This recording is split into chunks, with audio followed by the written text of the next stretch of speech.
I'm the only participant so far. You're broadcasting. Am I broadcasting? Yeah,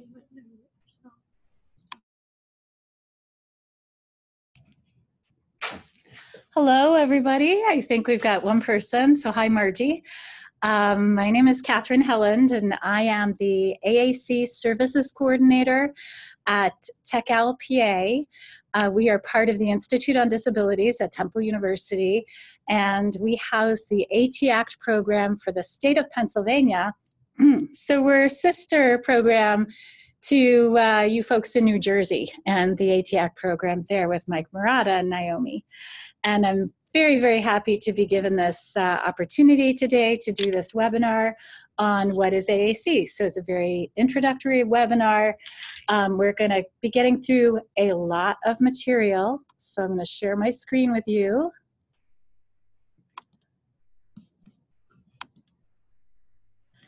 And go into presenter mode.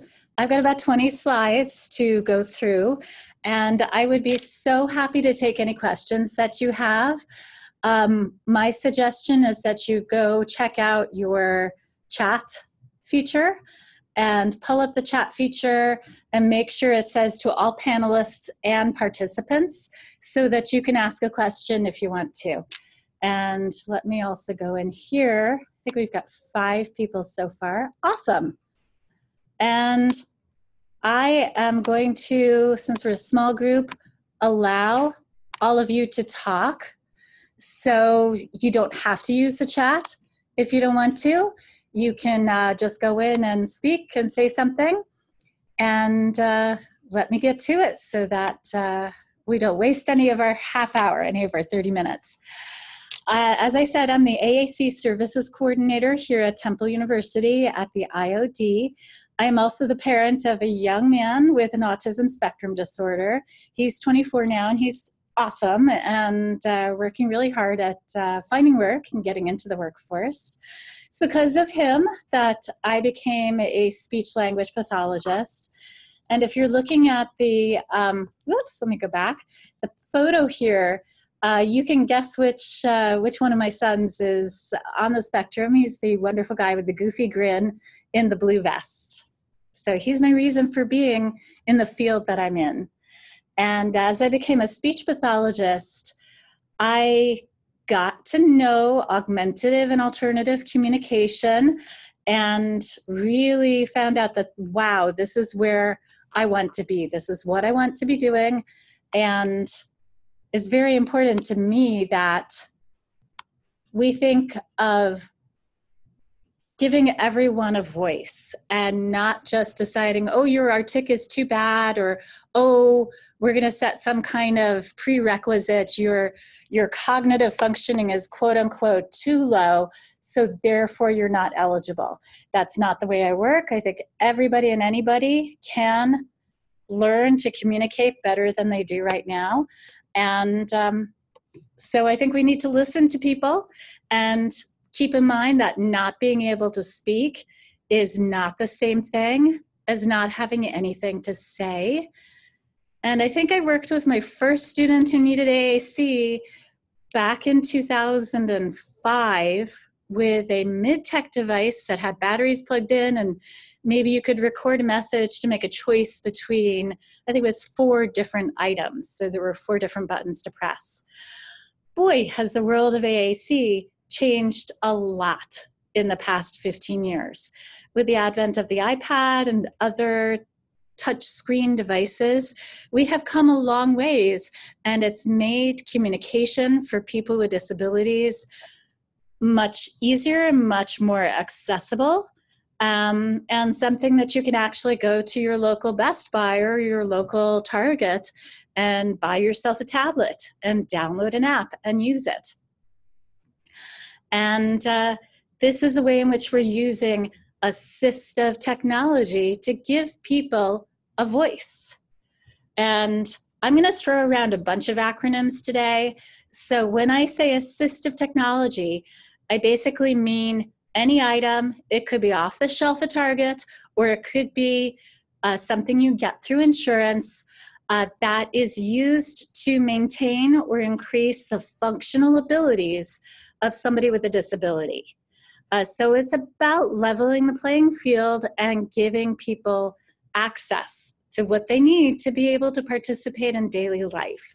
And that could be work, that could be leisure activities, it could be access to social media, recreation, and relationships, all very important parts of being human. So assistive technology is the larger umbrella term. And as we go into that, let me see here. We're going to talk a little bit further today about what constitutes AAC. And AAC as an acronym, I tend to throw it around. I kind of assume that the entire world knows what it means, but it stands for augmentative and alternative communication. So basically, we're going to be talking about the tools that we can use to give somebody a voice to make communication or improved communication possible for them. But first, just a little primer here. What is communication? What constitutes communication today? And really, it's pretty simple. It's how we tell others what we want, need, feel, think, or how we understand what other people want, need, feel, or think. So communication is a two-way street, and it's all about that tennis match back and forth between two communicative partners. And given that it's a back and forth process, really I like to say that communication is at its very heart about relationships between people. And we can communicate in a lot of different ways. Most of us think of communication as involving the use of sounds and speech. But there's a heck of a lot more we do to communicate. And you can see in the pictures here that we're talking about facial expressions. We're talking about smiling or frowning or crying. We're talking about body language. If we look at the old couple sitting in the bottom right-hand picture, they're kind of almost leaning into each other. They have friendly-looking faces. They're engaged in conversation. How do we know that? Not by the words that they're saying, but by the body language that they're using. And for people who have disabilities that make it difficult for them to speak, communication can often get kind of stuck at this point where we're using body language, we're using facial expressions, we're using maybe some vocalizations, and that's how we're trying to get our point across and communicate to the people around us. And sometimes that could be very effective. Sometimes it's not going to be effective. And obviously more complex things or thoughts or ideas cannot be communicated through body language alone. Now, when I talk about body language, I'm talking about something very different from the use of sign language. So for those who know and use ASL, American Sign Language is a full and robust language that involves the use of your hands, but also your face, your facial expression, your lowering or raising of your eyebrows, and the space around you or in front of you to communicate your message. So it's a full language, just as valid and legitimate as any other human language. And technically, ASL falls under the umbrella of AAC as a form of augmentative and alternative communication. But it's what we would call unaided communication. So ASL only needs what you got with you, your body, your face, your hands, what you can do with your arms, what you do with your mouth. It doesn't require any tools. So when we're talking about AAC today, we're going to be talking much more about the tools that we can use to facilitate or increase independent communication. And here again are all those modalities that we just talked about in terms of different ways that we communicate. Pictures and technology are very valid uses of communication. that I would hazard a guess that we all participate in and use in the world today. I mean, I like to think a lot about the development of emojis as a symbol system. And there are actually some apps out there that can allow you to import and use emojis as part of an AAC system. And why do we have those pictures? Why do we need those pictures? And I think it's really because we do so much of our communication through the use of technology. And when you're using texting or emails, it's hard to convey tone of voice, it's hard to convey sarcasm, all those other parts of our communicative message that are conveyed by our body language and facial expression. So I think that emojis are kind of a natural outgrowth of the increased use of technology over the past 15 to 20 years. Now, needless to say, communication can be hard for some people with disabilities, and that can be for a lot of different reasons. So it can be difficult if somebody has trouble speaking, and that could be due to a bunch of different reasons. Difficulty with speaking could be due to a weakness of the muscles that you need to speak. It could be due to a weakness of your lungs and your breath support, which make it hard for you to generate enough what they call subglottal pressure underneath your vocal cords to push through your vocal cords to generate that voice. Speaking can also be hard if you have a motor planning difficulty. So for someone, for instance, on the autism spectrum, there may be a generalized apraxia or difficulty programming muscles to do what we want them to do reliably. And for people who have that difficulty, they may know very well what they want to say, but not be able to get the words out. And I like to think of it as being kind of like when I tried to learn how to play tennis at summer camp. I was horrible. I just could not hit the ball. My hand-eye coordination just wouldn't work, even if I knew the mechanics, even if I tried really, really hard. But every once in a while, I would, boom, hit that ball and it would go sailing perfectly right over the net, right into the other person's court. And people would kind of look at me and be like, why can't you do that all the time? Well, if I could do it all the time, I would. But somehow I can't program those muscles to reliably do that motor movement.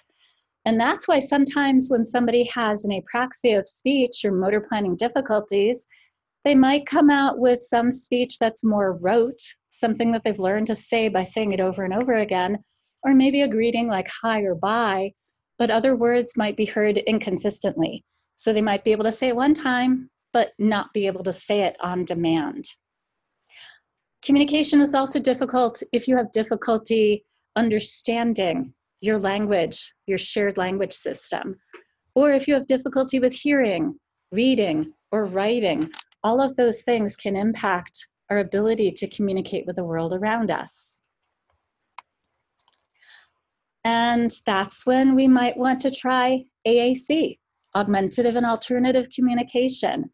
I love this wordle. It's a very simple one, but I love that the word independent is on here, because our goal in using AAC should be that somebody can say whatever they want to say, that they have the words to communicate, and not simply to say what some 50-year-old speech therapist thinks they need to say, or what some teacher has determined is the appropriate response in a classroom setting.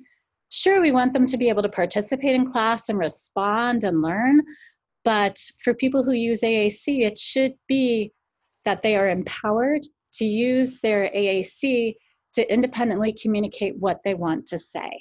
And that may not always be what we like to hear, but it should be genuine, independent communication. Now, in terms of that acronym AAC, the augmentative part means when we're using AAC to support speech or communication that we already have. So this could be for, let's say, a student with Down syndrome who can speak but has a lot of muscle weakness. So their speech is hard to understand. and maybe they can't speak with members of the general public, and they can really only speak best with their family or with their teacher. So there, AAC can augment their power to communicate. But if somebody doesn't have a voice at all, literally cannot speak, then it's alternative communication. So that's where we get the two parts of that acronym. Here is a definition from ASHA, the American Speech Language and Hearing Association. It includes, again, all forms of communication that are used to express thoughts, needs, wants, and ideas. And we all participate in this to some degree. And more in our technological society, we participate in AAC in a very high degree.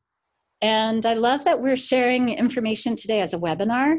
And I think over the next couple of months, probably the use of webinars is going to increase, I should say, grow up. It's already grown up, increase quite a bit because of the risk of COVID-19. And we see universities closing.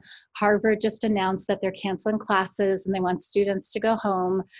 And so I think we're going to find a lot of us really appreciating the usefulness of alternative or augmentative forms of communication. There is a new NJC Communication Bill of Rights. In this case, NJ doesn't stand for New Jersey. It stands for the National Joint Committee for the Communication Needs of Persons with Severe Disabilities. Okay, I'm seeing,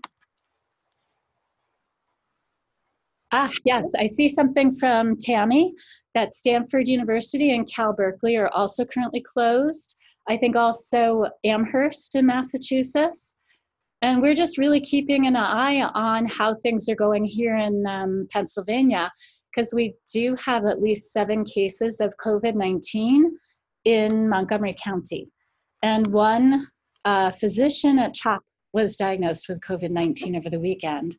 So yeah, this is a thing. And I'm really glad that we have these other means of actually staying in touch. And one thing I've taught my mom how to do over the past couple of months is how to use FaceTime. She had never had an iPhone before, and she's in Manhattan, and she has a illness that makes it very difficult for her to breathe.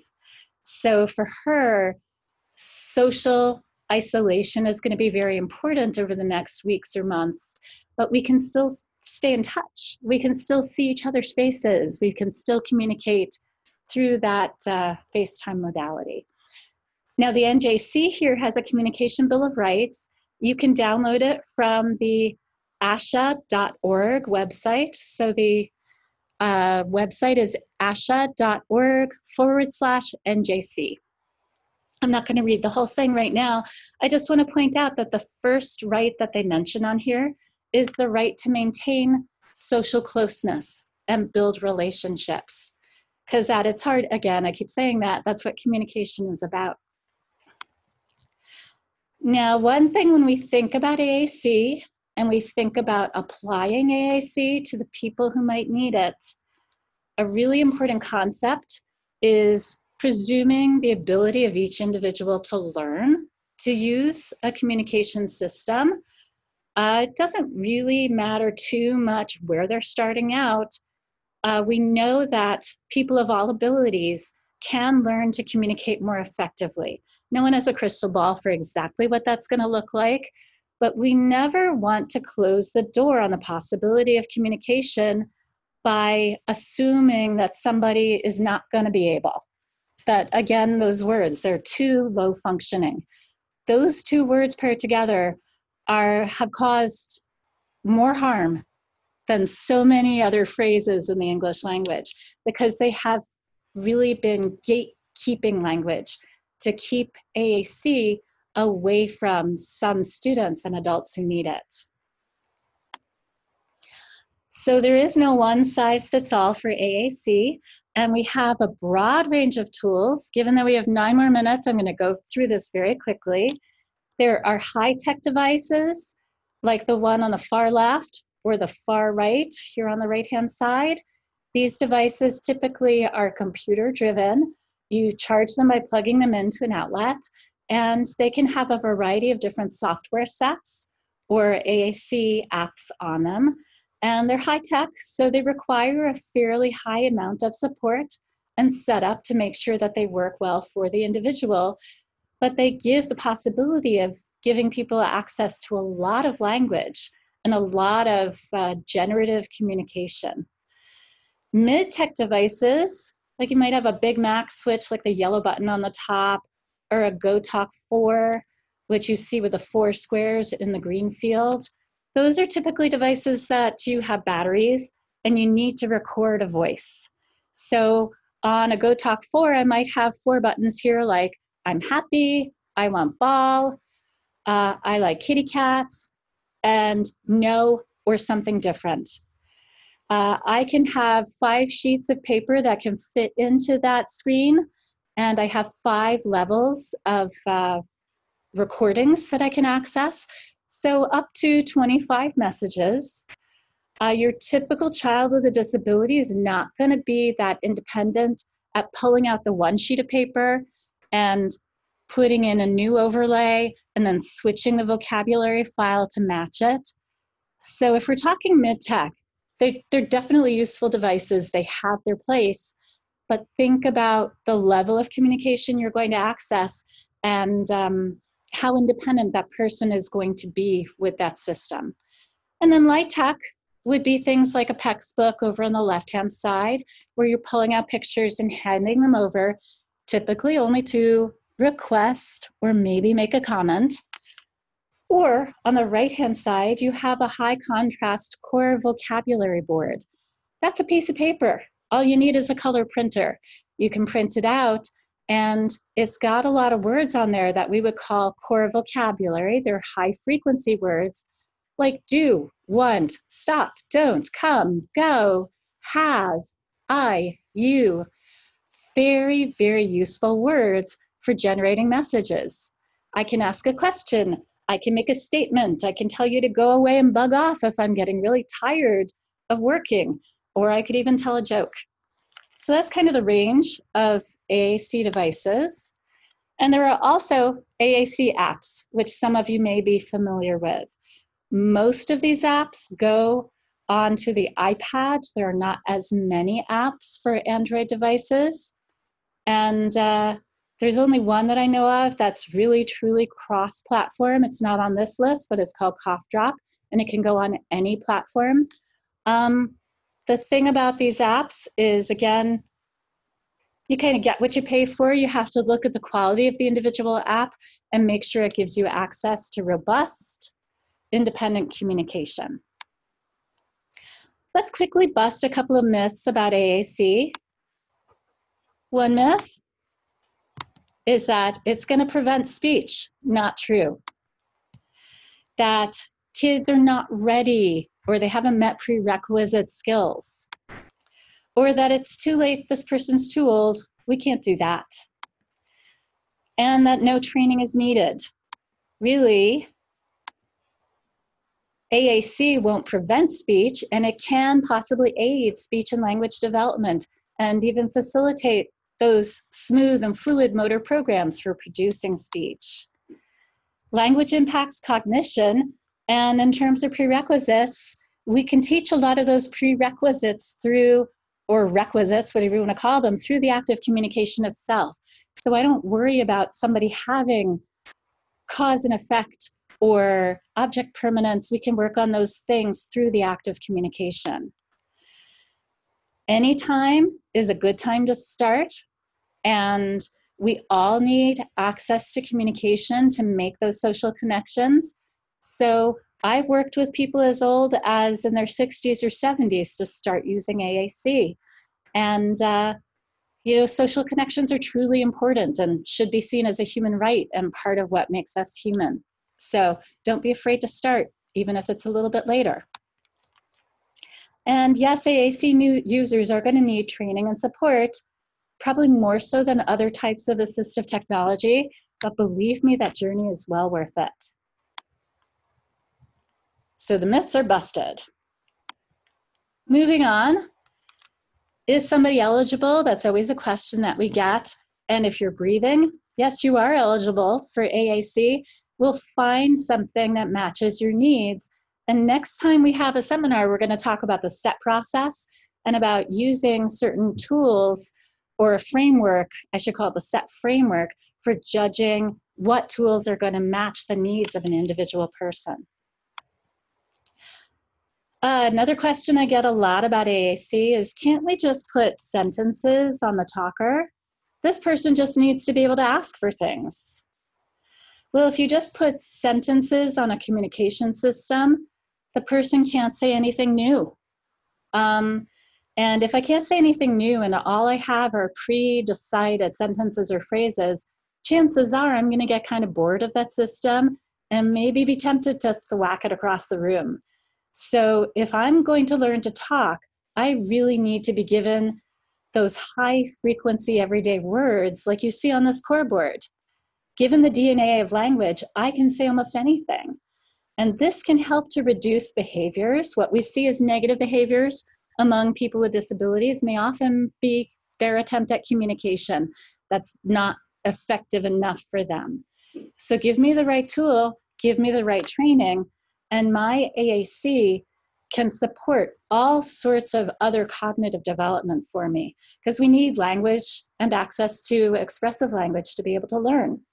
Excuse me. So I want to ask you to sort of make a count in your own heads today as to how many different communication modalities you yourselves have used. Have you sent a text? Have you posted to social media? Have you made a phone call? Have you sent an email? Have you used an emoji? My guess is that probably most of you have not used, let's say, ASL or Morse code, but that you've used a lot of the other modalities.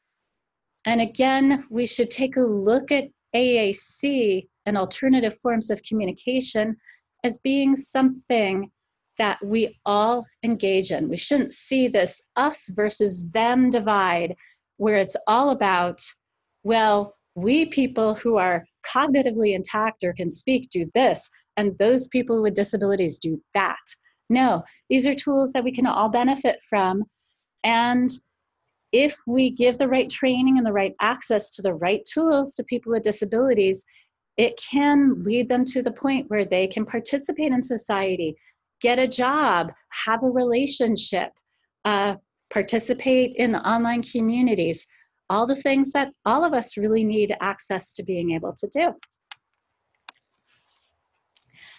AACcommunity.net is a website that we run out of Tech Owl, PA, and it has a bunch of blog posts on it that are about AAC and supporting access to AAC.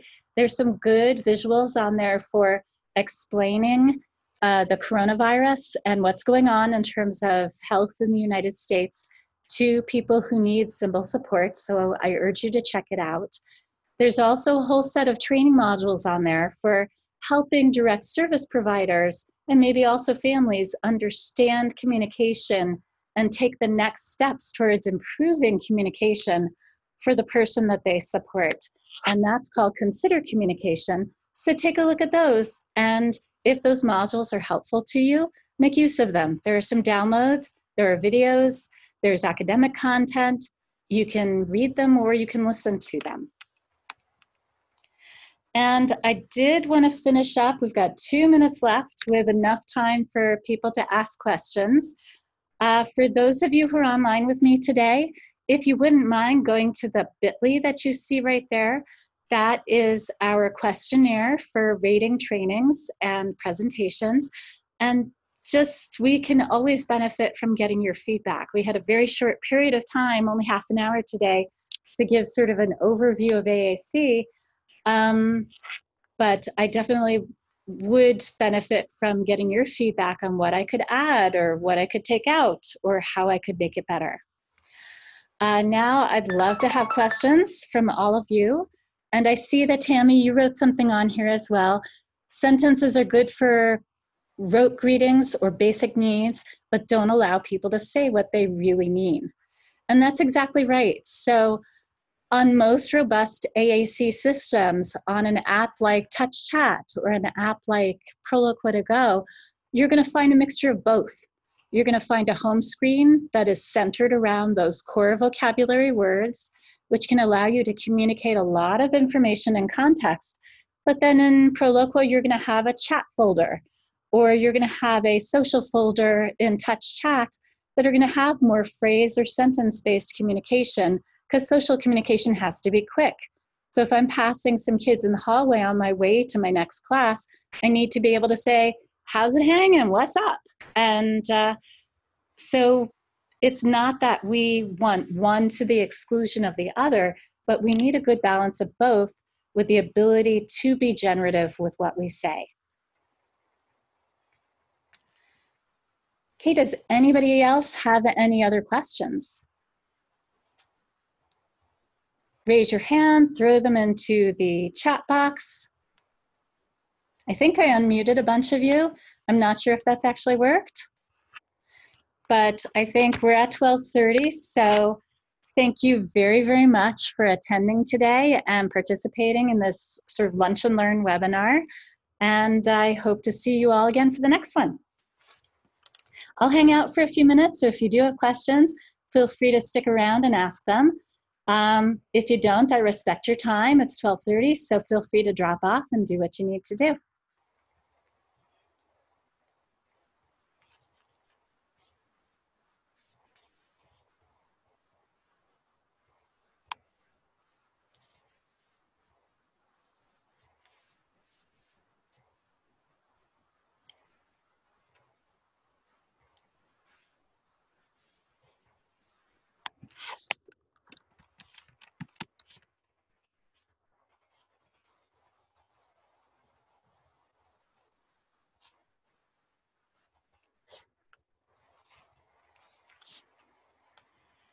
Okay, thank you for coming on, Mike. Thanks, Naomi. I hope this was all right. And I don't know, I'm gonna stop recording now, and feel free to give me a call or shoot me an email.